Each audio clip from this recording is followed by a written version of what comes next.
The racing action started with the modified minis. Off the start, Steve Looney had the lead. Meanwhile, the 22 of David Davis passed Rusty Alverson in the 7 for the second place spot. Then he got together with Steve Looney in the 21. Steve Looney got loose, and that allowed the first caution to come out. We went back green flag racing, and on the restart, Rusty Alverson took the lead. David Davis was trying all he could to stay on him, but then something went wrong on his car, and after that, Rusty Alverson was long gone, and he would go on to take the checkered flag, with David Davis finishing in second and Steve Looney in third. The next race after that would be the street stock race. Off the start, it was Brian Hutchinson and David Wood leading off the field. And then we had the first caution come out when the number 7 of Will Smith ended up spinning out. When we went back green flag racing, the number 6 of Charles Davis worked his way into the second place spot, and as Dwayne Wessenberg moved into the third place spot, we had another caution come out when the number 80 of Davey Lynn ended up hitting the wall protection. We went back green flag racing, and it became a 3-car battle between David Wood, Charles Davis, and Dwayne Wessenberg. Then a few laps later, Charles Davis made a move on David Wood for the lead. They battled side by side for a little bit until Charles Davis was able to take the lead away from David Wood. Then as Dwayne Wessenberg in the 31 passed David Wood for the second place spot, we would have another caution come out when the number 88 of Bubba Nesbitt ended up spinning out. We went back green flag racing with Dwayne Wessenberg and Charles Davis on the front row. Then Bubba Nesbitt ended up spinning out again, and he would also spin out a few laps later. We went back green flag racing, and Dwayne Wessenberg was doing everything he could to get around Charles Davis in the number 6, but at the end of the day, Charles Davis was able to block his every move, and he would win the race with Dwayne Wessenberg finishing in second and David Wood finishing in third. After that, it was time for the main event. The Pro Late Model race started off with the number 10 of RS Center and the 22 of Jordan McCallum leading off the field. Eventually, Christopher Tullis in the 24 would work his way into the second place spot, as was the number 01 of Derek Scott Jr. Then Christopher Tullis was able to take the lead away from RS Center.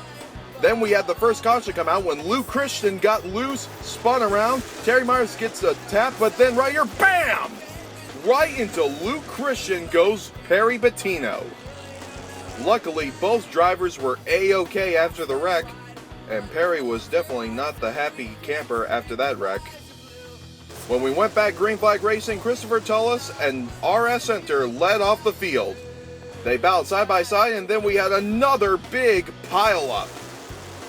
On the restart again, RS Center had the lead with Derek Scott Jr. running in second.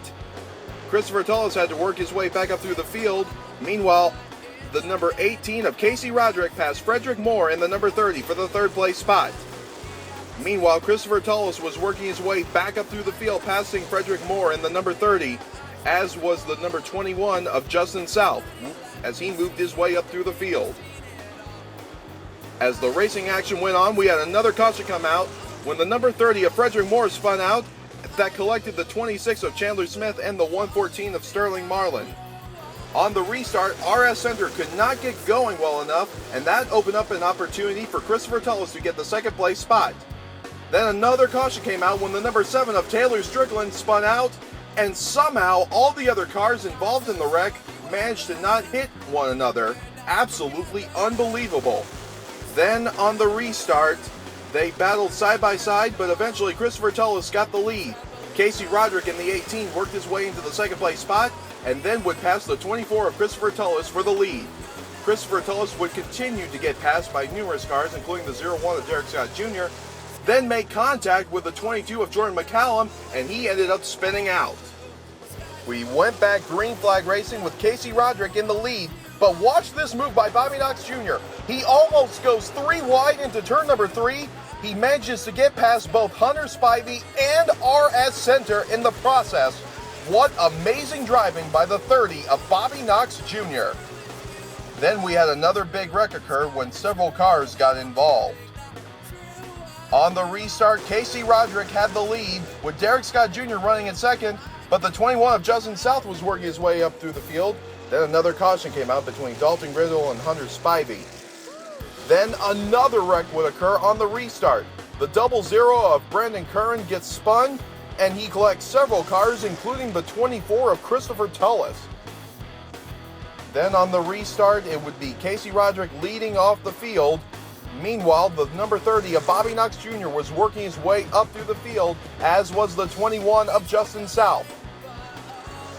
Then as time went on, we had another caution come out when the number 95 of Warren Mobley and the 00 of Brendan Curran caused the next caution. On the restart, Casey Roderick had the lead with Justin South right behind him. Then Warren Mobley spun out again. On the restart, Casey Roderick battled side by side with Justin South for the lead. Then Bobby Knox Jr. would give Justin South the fight for his life as they battled for second and third. But at the end of the day, it would be Casey Roderick taking home the checkered flag, with Justin South finishing in second and Bobby Knox Jr. finishing in third. Man, Casey, you had the fastest time. You had to work your way up through the front, and you were able to come back to victory lane. That's 2 in a row for you. How does it feel, buddy? It feels great. That's the kind of car you want right there. That's all handling.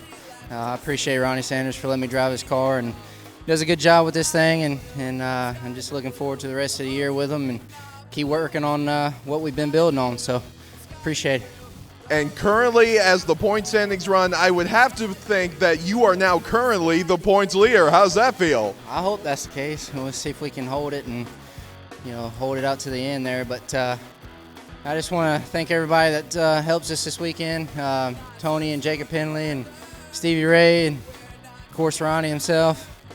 My dad, my mom, everybody involved. I'm just glad to be here racing. Hey, Justin, I got to tell you, you and Bobby Knox Jr., those last couple of laps had quite a battle for second and third. Tell me about it.